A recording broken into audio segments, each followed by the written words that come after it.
Olá, tudo bem? Hoje eu vou continuar o conteúdo sobre o sistema cardiovascular, em substituição a uma aula que nós não podemos realizar de forma presencial. Sobre a aula de hoje, eu peço que você anote todas as suas dúvidas e depois a gente vai conversar para esclarecer as dúvidas de vocês. Então, hoje nós vamos falar sobre o controle local do fluxo sanguíneo. Quero lembrá-lo que o fluxo corresponde à razão entre pressão no vaso e a resistência que esse vaso realiza contra o fluxo. Portanto, o fluxo e a razão têm relações invertidas. Quanto maior o fluxo, menor a resistência.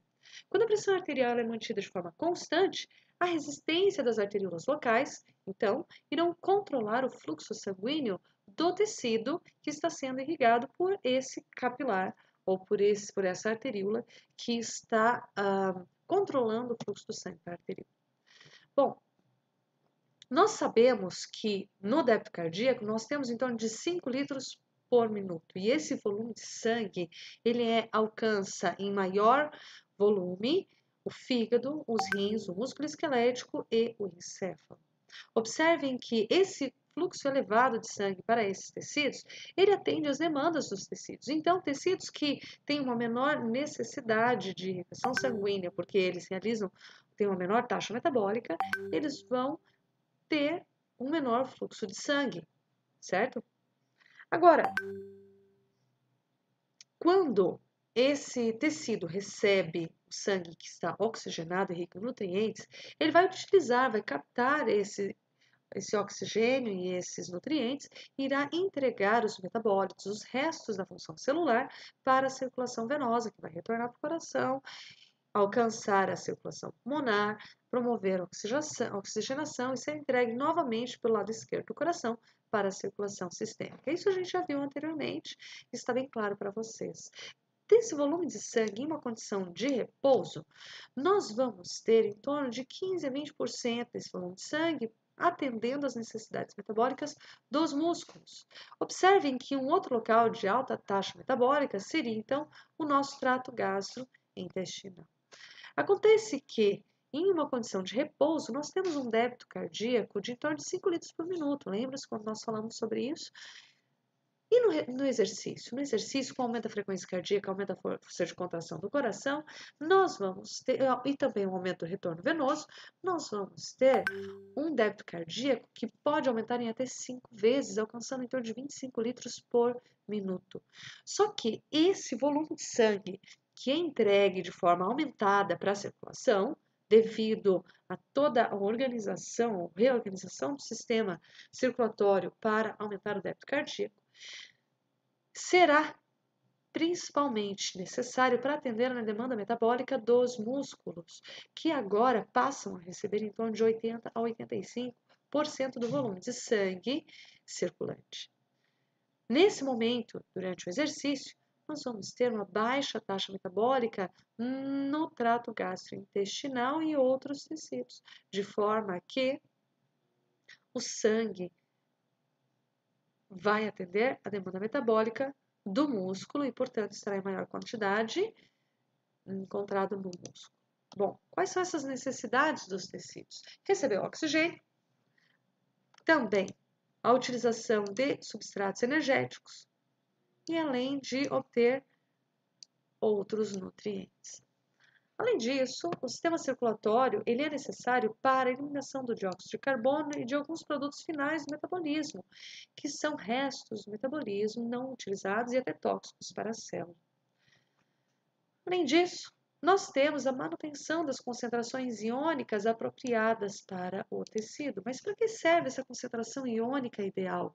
Para a manutenção do potencial de membrana em repouso, para permitir a despolarização da membrana, para promover a sinalização celular. Ok? Então, isso é importante para todo o funcionamento da célula. E, por fim, nós podemos observar que as necessidades teciduais também passam pelo transporte de hormônios e outras substâncias que agora servem como sinalizadores para o nosso organismo. Vamos falar então agora sobre a estrutura da microcirculação, para nós entendermos um pouquinho mais como que será controlado esse fluxo sanguíneo para os tecidos. Observem que as arteríolas, elas controlam o fluxo local através da presença de esfíncteres pré-capilares, como nós estamos vendo aqui. Essas arteríolas que são musculares, elas podem sofrer vasoconstrição, vasodilatação, aumentando ou diminuindo o fluxo, e os esfíncteres capilares, pré-capilares, eles vão controlar o fluxo para os capilares individuais que vão irrigar o tecido, ou desviando o fluxo para um sistema de comunicação direta entre as arteríolas e as vênulas, que são o sistema de anastomoses arteriovenosas, que desviam então o fluxo capilar diretamente para a rede venosa. Observem que quando nós temos esse fluxo de sangue controlado pelas arteríolas através da vasoconstrição, arterioconstrição, e também através do controle dos esfíncteres pré-capilares, nós conseguimos garantir um melhor aporte nutricional de acordo com a demanda do tecido. Então, se há um tecido que precisa de muito nutriente, como por exemplo, num momento de exercício físico, o músculo precisa de um maior fluxo de sangue, como nós vimos, então, no slide anterior, então nós vamos ter fechamento dos esfíncteres pré-capilares, desviando o fluxo diretamente para o sistema de anastomoses arteriovenosas. Mas há também uma outra estrutura que nos interessa, que são as meta-arteríolas. As meta-arteríolas, elas são as últimas ramificações da rede arterial e elas vão enviar o fluxo de sangue para capilares quando desnecessário e também elas vão filtrar células com núcleos grandes, evitando então que essas células alcancem o sistema capilar. Como é a organização dessas meta-arteríolas? Observe então aqui nessa figura. Observe então que nós vamos ter a estrutura das arteríolas aqui, nós vamos ter os esfíncteres pré-capilares e a ramificação para os capilares, e nós vamos ter uma circulação, uma ramificação, passa por aqui então, formando essas estruturas de meta-arteríola, permitindo então que as células que não alcançaram os capilares circulem pelas meta-arteríolas e assim não vão obstruir o tecido. Então, elas são as ramificações de arteríolas em que somente parte da parede é circundada por músculo liso e não mais toda a parede do vaso. E nem o que nós observamos nos esfíncteres, que contém uma estrutura que é constituído por uma estrutura relevante de musculatura lisa. Então, esses esfíncteres, eles se contraem, se relaxam, desviando o fluxo para os capilares ou para as vênulas, diretamente de acordo com a demanda do tecido. Então, as arteríolas elas vão controlar o fluxo de sangue para cada leito vascular tecidual. Fatores teciduais locais, por sua vez, eles também podem controlar o diâmetro das arteríolas. E assim, o fluxo sanguíneo tecidual ele vai ser mantido dentro do nível mínimo necessário para as atividades deste tecido. Observem que, quando eu tenho um controle agudo do fluxo sanguíneo realizado pela demanda do tecido, eu vou ter um aumento do metabolismo do tecido, gerando, então, uma maior necessidade de oxigênio, adenosina, dióxido de carbono e formação de adenosina, dióxido de carbono e hidrogênio e potássio. Então, nesse momento, eu vou ter uma diminuição do oxigênio, porque ele está sendo mais utilizado, então o oxigênio vai começar a faltar, e eu vou ter uma maior produção dos nossos metabólitos celulares. Dessa forma, esses dois sinais vão avisar as arteríolas que elas devem sofrer vasodilatação e assim aumenta-se o diâmetro da arteríola. Quando ocorre uma diminuição da taxa metabólica do tecido, nós vamos ter irrigação sanguínea para o tecido, mas devido um depósito de dióxido de carbono, de oxigênio, porque ele não está sendo utilizado, e também devido a uma menor quantidade dos metabólitos celulares, como adenosina, dióxido de carbono, hidrogênio e potássio. Então, nós vamos observar uma vasoconstrição para aquele tecido, porque ele não está precisando de muito nutriente, certo? Então, agora eu vou fazer um pequeno exercício contigo. Eu quero que você leia os quadrinhos. Está aparecendo agora o número 2, 3, 4. Vou fazer uma pausa para você terminar de ler. 5. Muito bem. E agora, numa outra circunstância, quando eu tenho uma diminuição da taxa metabólica, o que vai acontecer? 2. Siga os quadros e leia. 3.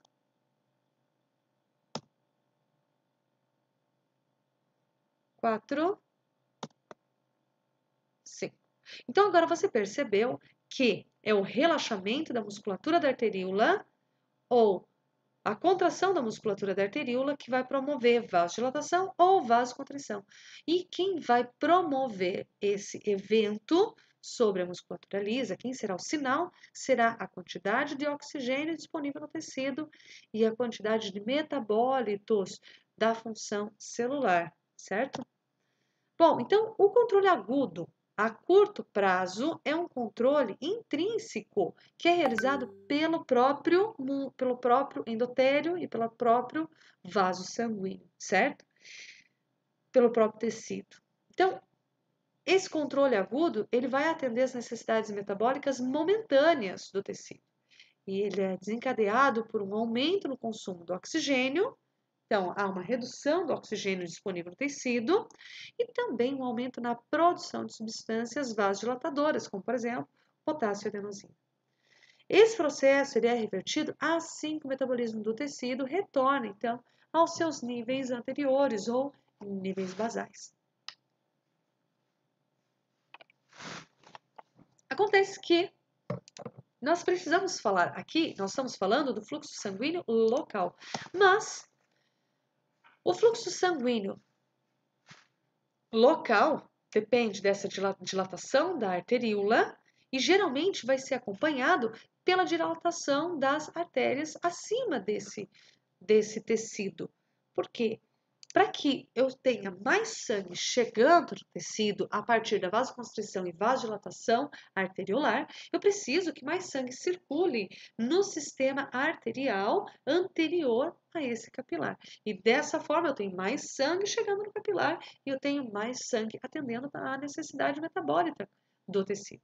Agora, pelo menos em parte, isso ocorre pelo aumento da velocidade do fluxo, que vai deformar o endotélio da artéria e vai causar a liberação de óxido nítrico, que é um agente que age de forma parácrina, liberado pelo endotélio e agindo lá na musculatura das artérias.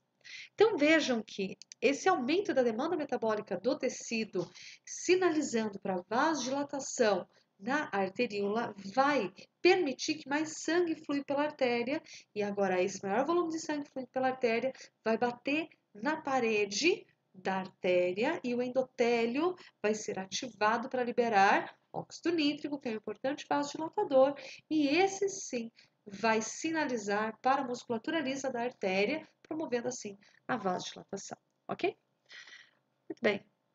Além disso, outro ponto que eu quero considerar com vocês é que o fluxo sanguíneo de um tecido também pode ser modificado de forma aguda pelo controle extrínseco, que seria o sistema nervoso simpático. Esse nós já conhecemos bem e eu não vou ficar detalhando ele para vocês, porque nós vimos com bastante detalhe a regulação do sistema nervoso autonômico sobre a vasodilatação e vasoconstrição das arteríolas no conteúdo da aula passada, ok?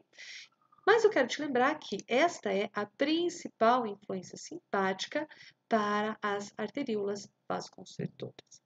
Esse fluxo, esse controle extrínseco realizado pelo sistema nervoso simpático relaciona-se primariamente com o controle cardiovascular global, mais do que com as necessidades teciduais momentâneas. E agora, lembre-se que quando nós falamos de função de controle extrínseco, nós estamos falando sobre a ativação do sistema nervoso simpático de forma sistêmica, de forma global. E aí nós vamos ter vasoconstrição ou vasodilatação modulada pela ativação simpática ou pela diminuição da atividade simpática, modulando todas as arteríolas e não apenas tecidos específicos, certo? Quero também chamar a sua atenção, e eu vou fazer aqui um desenho para te ajudar a entender, como que o simpático faz esse controle do fluxo sanguíneo, ou vasoconstrição e vasodilatação. Observe que eu tenho aqui uma arteríola que está recebendo uma sinalização simpática tônica. Isso significa uma frequência de potenciais de ação que está seguindo essa sequência que vocês estão vendo aí. Então, eu tenho uma sinalização simpática numa determinada frequência, ok? Que mantém o tônus vascular. Acontece que, quando eu tenho uma diminuição da atividade simpática, agora vamos ver o mesmo vaso, eu vou sinalizar com menos frequência o potencial de ação. Então, eu vou diminuir a minha sinalização simpática sobre o tecido. E dessa forma, o que nós observamos aqui é uma vasodilatação. Quando houver um aumento da atividade simpática sobre o vaso, sobre a arteríola ou sobre a veia, sobre a vênula, o que vai acontecer? Uma vasoconstrição. Por quê? Porque agora eu tenho uma maior sinalização simpática sobre o tecido, ok? Então, esse aumento da sinalização simpática é que vai fazer com que esse tecido sofra agora uma vasoconstrição. Eu até vou promover uma maior vasoconstrição aqui nesse tecido, só para ficar bem evidente para você quando você estiver estudando, ok? Muito bem. Entendida essa questão sobre regulação extrínseca do nosso fluxo sanguíneo local, que tem maior interferência nas necessidades teciduais globais, no controle cardiovascular global, do que nas necessidades teciduais momentâneas, nós vamos agora falar também sobre o controle a longo prazo do fluxo sanguíneo. E eu vou dizer para vocês que nós estamos encerrando esse conteúdo nesse momento. Observe que, quando eu tenho um aumento constante do metabolismo do tecido, eu posso não somente promover vasodilatação, mas eu posso também promover angiogênese e transformação de vasos da microcirculação, promovendo então um aumento no número de vasos sanguíneos que irrigam aquele tecido. Esse processo, ele é um processo mais lento, ele promove um ajuste crônico do fluxo sanguíneo em relação às necessidades do tecido. Isso depende muito da necessidade do tecido, que vai promover, então, um maior grau de vascularização desse tecido. E quanto maior o número de vasos, especialmente quanto maior o número de capilares que vão passar por esse tecido, maior será o fluxo sanguíneo que pode alcançar esse tecido.